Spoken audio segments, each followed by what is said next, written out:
तो हम बात कर रहे थे मंगल और शुक्र की युति के बारे में। मेष लगन के लिए जब भी ये युति विभिन्न भावों में बनेगी तो इस युति के किस प्रकार के परिणाम आप लोगों के सामने आ सकते हैं, इस वीडियो में देखेंगे। फोर्थ हाउस के लिए मान लो आपका मंगल और शुक्र का युति फोर्थ हाउस में बन रहा है कर्क राशि में, तब ये युति आपको क्या प्रभाव देगी। यहाँ देखिए मंगल है वो नीच की स्थिति में आ जाते हैं, जबकि शुक्र अपने मित्र चंद्रमा के घर में स्थित होंगे। तो यहाँ मंगल के साथ एक अत्यंत शुभ ग्रह बैठा हुआ होने के कारण अब यहाँ मंगल के परिणाम कहीं ना कहीं शुभ हो सकते हैं अगर आपका चंद्रमा बहुत अच्छी स्थिति में है चार्ट में। तो ऐसे में आप ये एक्सपेक्ट कर सकते हैं इस कंजक्शन से कि आपके पास धन संपत्ति बहुत ज़्यादा होगी। आपका पारिवारिक जो बैकग्राउंड रहा है, जो फैमिली का जो बैकग्राउंड रहा है वो काफ़ी अच्छा रहा होगा, काफ़ी रिच लोग रहे होंगे और आपको शुरुआत से ही फैमिली ने बहुत ज़्यादा कंफर्ट्स में पाला है, किसी भी प्रकार की आपको कोई समस्या नहीं होने दी। इसके अलावा आपके घर में लग्जरी और ये सब बढ़ने के बहुत ज़्यादा चांसेस हैं।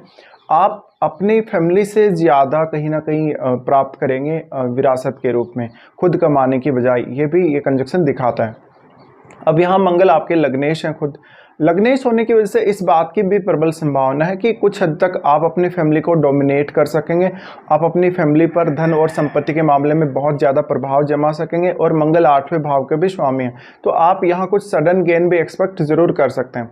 इसके अलावा विवाह होने के पश्चात आपकी जो फैमिली होगी, यानी जो इन लॉज की फैमिली होगी और जो आपकी वाइफ होंगी, उनका बहुत बड़ा आपको सपोर्ट रहेगा कहीं ना कहीं आपकी डोमेस्टिक लाइफ में। इसके साथ साथ आप उनके साथ मिलके या जुड़ के कोई भी काम करते हैं तो आपके लिए बहुत ज़्यादा अच्छा रहेगा।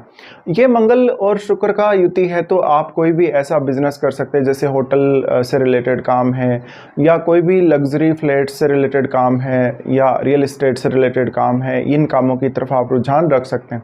मंगल शुक्र के साथ होने की वजह से आप में बहुत ज़्यादा क्रिएटिविटी भी जगाएगा, लेकिन क्योंकि ये फोर्थ हाउस है, फोर्थ हाउस होने की वजह से अब जो ज़्यादातर आपको रिजल्ट मिलेंगे वो कहीं ना कहीं आपकी भोग विलास या भौतिकता से संबंधित रहेंगे या गृहस्थ सुख से संबंधित रहेंगे।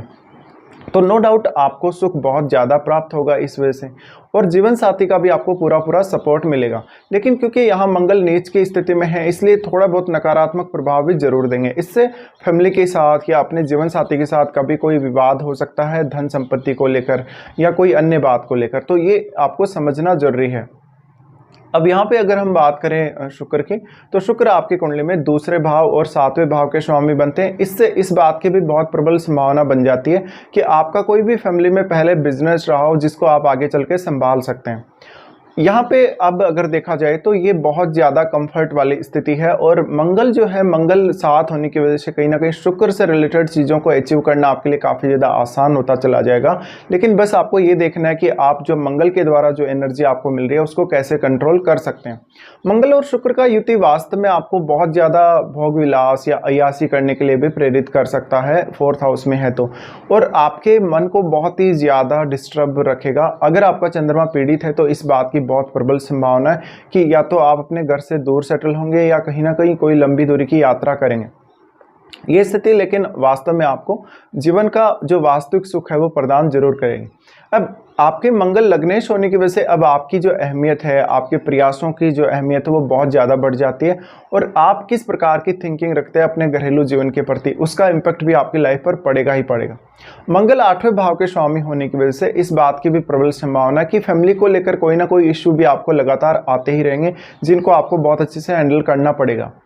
शुक्र यहाँ पर बहुत ज़्यादा कंफर्टेबल स्थिति में है तो शुक्र से रिलेटेड कहीं ना कहीं आपको ज़्यादा अच्छे रिजल्ट प्राप्त होंगे मंगल की तुलना में। अब यहाँ हम इनकी दृष्टियों के बारे में बात कर लेते हैं।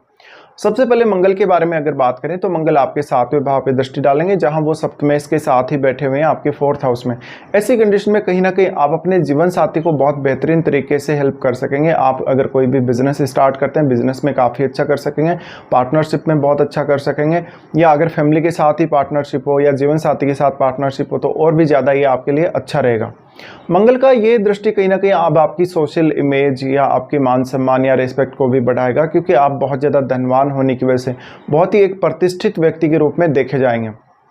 तो इससे आपको दूसरे लोगों का सपोर्ट या दूसरे लोगों का समर्थन मिलना भी बहुत ज़्यादा आसान होता चला जाएगा और आप धीरे धीरे अपने जीवन में काफ़ी ज़्यादा पॉपुलर होंगे। और पॉपुलैरिटी का जो रीजन होगा या तो आपकी क्रिएटिविटी, आपकी स्किल्स या फिर आपका बहुत ज़्यादा धनवान होना और बहुत ज़्यादा लग्जरी लाइफ जीना।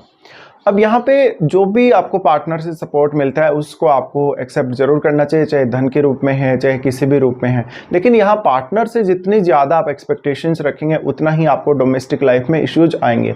मंगल की दृष्टि उसके बाद पड़ेगी आपके 10th हाउस पे, जहाँ पर मंगल आपको क्रिएटिव फील्ड में बहुत ज़्यादा रुचि देने वाले हैं, आपको कोई भी रियल एस्टेट या ऐसे काम से बहुत ज़्यादा फायदा करवाने वाले हैं। इसके अलावा आपको कैरियर में एक स्पेशल पर्पज़ के लिए ऐसा मंगल आगे बढ़ाएगा। पर मंगल नीच की स्थिति में होने की वजह से उतनी ही अधिक संभावना आपके बॉस या आपके कलीग्स के साथ मतभेद की भी रहेगी। तो यहाँ पर ये सब आपको कंट्रोल जरूर ही करना पड़ेगा। उसके बाद मंगल का दृष्टि यहाँ से आपके 11वें भाव पे है। 11वें भाव पर मंगल का दृष्टि होना काफ़ी ज़्यादा गेन प्रोवाइड करता है, और ये ऐसा गेन होता है जिसकी वजह से आपका मान सम्मान बढ़ता है, प्रतिष्ठा बढ़ती है या पॉपुलैरिटी बढ़ती है। तो यहाँ पे अब आपको ये देखना पड़ेगा कि परिवार वालों के साथ आपको बिल्कुल भी कोई भी झगड़ा नहीं करना, विवाद नहीं करना, और पार्टनरशिप भी आपको बहुत ही अच्छे से निभानी चाहिए, तभी जाकर इस कंजक्शन के ज़्यादा से ज़्यादा बेहतर से बेहतर परिणाम आपको प्राप्त होंगे। अब यहाँ हम अगर बात करें शुक्र की, तो शुक्र का दृष्टि सिर्फ आपके 10th हाउस पे रहेगा, जहाँ शुक्र किसी भी क्रिएटिव वर्क में आपको मदद कर सकते हैं। और क्योंकि मंगल के साथ शुक्र है, मंगल के साथ शुक्र होने की वजह से मंगल कहीं ना कहीं आपको फोर्स करेगा शुक्र से रिलेटेड चीज़ें पाने के लिए। तो फिर आप डांस में, सिंगिंग में और भी बहुत सारे कामों में बहुत ही अच्छे हो सकते हैं। ये कंजक्शन शुरुआत से ही लेकिन आपको डोमेस्टिक इन्वायरमेंट भी कुछ ऐसा ही देगा जहाँ पर आपके पास बहुत ज़्यादा पोटेंशियल होगी, बहुत सारी पॉसिबिलिटीज़ भी होंगी आपको आगे बढ़ाने के लिए, जो कि आपके परिवार ने आपको दिया है। और आपको एक अच्छा माहौल मिलेगा जहां पर आप काफ़ी तेज़ी से ग्रो भी कर सकेंगे। तो ये कुछ परिणाम रहेंगे। अब इन ग्रहों पर किसी भी अन्य ग्रह का प्रभाव है या चंद्रमा मान लो आपका बहुत वीक स्थिति में है चार्ट में, तो रिजल्ट में कुछ बदलाव जरूर हो सकता है।